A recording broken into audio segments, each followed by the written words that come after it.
Hello and welcome again to the Contemplation Cafe. I'm Paul, your host, inviting you as always to come inside, pull up a chair, and have a think or two. And today we're going to talk about claims, the second of three parts of the insurance organization. First, of course, being sales or agency. They bring everyone in the door. Claims, they're the first responders of insurance. When life happens, they spring into action. And underwriting, the people behind the curtain. So we'll talk about underwriting next time, but we're going to focus on claims today. Now, claim folk are in what's called the indemnification business. That's a mighty big word. Try saying it 10 times fast without chewing your tongue off.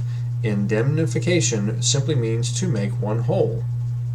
So no matter what the kind of loss we have, whether it's property loss or personal injury, the intent of indemnification is to put you back into the state that you were in before a particular loss occurred. It's easier to do with stuff than it is with people and people parts. Granted, because scars, missing body parts, just can't give someone a hand back that lost one in an accident. It'd be really cool if we could do that. They just aren't going to do that yet. So, but on the property side, certainly it's a little bit easier to get that done.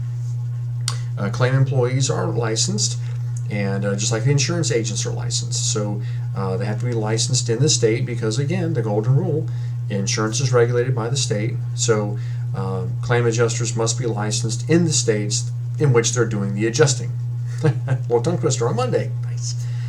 So you have two kinds of claim employees. One that work for an insurance company, and number two, third-party adjusters. So, for example, in Texas recently, they had this really bad weather, lots of property claims, lots of busted pipes, lots of water damage. Now, the insurance companies, especially the bigger ones, have catastrophe units, and that's their job. That when this stuff happens, they marshal them together like a military machine. They get them out there. They've got command vehicles, support vehicles, all kinds of things go out there, and they just send a flood of adjusters into an area to try and get these things processed just as quickly and promptly as possible, so folks can start to recover from all this stuff. Well, and something like this is probably going to overwhelm the resources of the insurance company, so they'll hire in these third-party adjusters to help get this thing done. So we're going to go ahead and look at, from way up here, how does the claim process work? And so life happens. You call your agent, you call through a call center, you use technology to record your claim for benefits under your insurance policy. Your claim is then assigned to a claim adjuster or to a team of adjusters. And they start the process of interviewing everyone that was involved, picking up police reports if police reports were done, and they also look to answer, of course, the basic questions, the who, what, when, where, how, and why of what had happened. Somewhere along the way, they're going to determine who is at fault. Example 1, you were driving on a wet road too fast for conditions, your car begins to water ski and slams into a tree. You're at fault for that one. When there's two or more vehicles, the odds are someone is at fault. Sometimes it can be a little bit both ways. We see that sometimes. They call it comparative negligence. So the two insurance companies will hash it out and say, well, I think your person was 60% at fault, my person was 40 or whatever, and they hash that out. Or sometimes it's just flat out the other person's fault. You're there minding your own business, someone just slid through a red light and just slammed into you. It just happens. Then we also have faulty workmanship. Let's say that you get a new roof put on your house. There's nothing wrong with the roofing materials. The contractor just failed to do something they were supposed to do. The next time it rains, guess what? It's now raining in your house. That's one example. The other one also is faulty parts. So let's say you get some work done on your vehicle. The parts they install fail, and when those parts fail, that causes a fire, which turns your automobile into a barbecue. So then we have faulty workmanship as well there with defective parts. So those are just some of the determinations of fault they go through. Then they, of course, move on to answer the magic question, is there coverage for this loss under the insurance policy? And they will pull together all your policy documents, and they will attempt to ascertain the answer to that question. Sometimes it's very cut and dry, and sometimes they have to dig a little bit, but that's their job, to do their due diligence to make sure that if the answer is yes, this is why it's yes. If the answer is no, this is why it's no. And then, of course, what are we going to pay? Bodily injury is a whole nother animal, very complicated, especially when it comes to scars, disfigurements, and things like that. It gets way out there. So we're just going to kind of pull that into the stuff side of things. So on the stuff side of things, we have two ways insurance typically pays: replacement cost, new for old. So let's say, for example, your house or your apartment catches fire and your couch gets burned up. So you're going to get a new couch for an old couch. That's how it's going to work. The other one is actual cash value. That is replacement cost minus depreciation. A great example of that is typically with automobile insurance. So my pickup truck, for example, is 4 years old.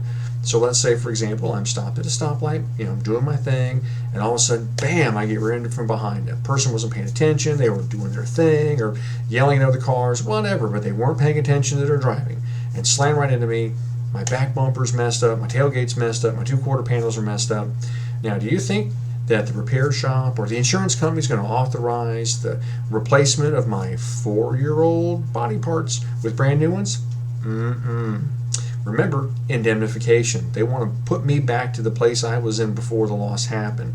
So that being said, they're going to find 4-year-old parts if they can and put those on my car. That's a sore spot with a lot of consumers because they have it in their mind that, hey, wait a minute, I got a busted bumper. I don't want a used part on my car. Well, the odds are, if you're going to replace your bumper, are you going to go buy a new bumper for your 4-year-old car? Or are you probably going to the junkyard or you pull it and get a 4-year-old bumper? Probably the same thing. But now, in some cases, you certainly can get brand new stuff for your used stuff, and they call that a betterment. And if they allow you to do that, you're going to pay the difference between what they put on your vehicle versus what you're willing to pay for a new part. That's something that's up to the insurance company, but it's available for some of them. If you want to do it, go for it. Now, in some cases, and we'll use an automobile, this is the easy one. Again, your car is a depreciating asset, so over time, its value goes down, down, down, down, down, down. Unfortunately, it goes significantly down in the first 2 years of ownership. Anywho, if the cost of repairs to your vehicle exceed a certain amount against the value of your vehicle, and every insurance company probably has that differently, so there's no cut and dried. If it's over, X, then we're going to do it. Then they call it a total loss, and at that point, they will prepare a sheet of evaluations and say, well, your car was worth this before the accident happened. These are minus anything else that you owe for. Here's a check that we're going to give you to go out and replace this vehicle with whatever you like. Sorry for your loss. That kind of rankles people as well, especially if it turns out that in addition to having to replace the car, they're still going to be paying for the car they no longer have. That's called being upside down. That's a whole other conversation, but that gets bad. So now as we kind of wind this up, I want to give you a claims caveat. This is a free piece of advice for you today just for stopping by. So a claim is a claim is a claim. I'm going to say it again because it's really important. A claim is a claim is a claim. So people that work in the insurance business, especially in the claims area and whatnot in the call centers, they're probably trained that a claim is a claim is a claim. And what that means is whether it's something as large as your house burns to the ground and you've got nothing left but the teddy bear that you ran out with, or it's something as small as a $25 pop-a-lock service to get your car unlocked. A claim is a claim is a claim. So remember, we went back to what insurance is and what it does. Insurance is there for the unplanned, the unexpected, and things that you don't have the wherewithal to handle yourself.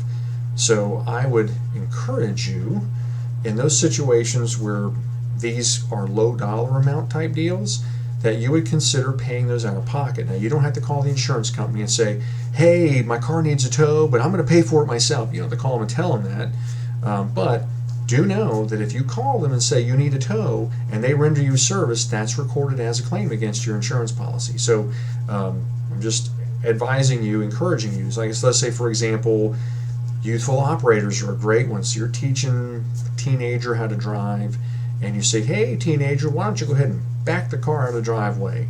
And the teenager's backing out of the driveway and bam, rear ends into a tree. Well, you've got a youthful operator that just caused an accident. That could have some consequences with the rates of your insurance because, youthful operators already cost more to insure because they're inexperienced and they're young. And so now you're looking at at-fault accident. And depending on your situation, there could be surcharges and whatnot. So if it's a low dollar type claim and you've got the wherewithal, you may want to consider just simply getting the car fixed yourself and let the teenager work it off by mowing grass and washing your cars and babysitting for the neighbors and picking up dry cleaning and things like that. So that's my free piece of advice. So in those situations, you may want to think about it and then make a decision. And that's all we have for today. So again, next time we're going to work on the world of underwriting, the people behind the curtain. And until then, thanks again for stopping by the Contemplation Cafe.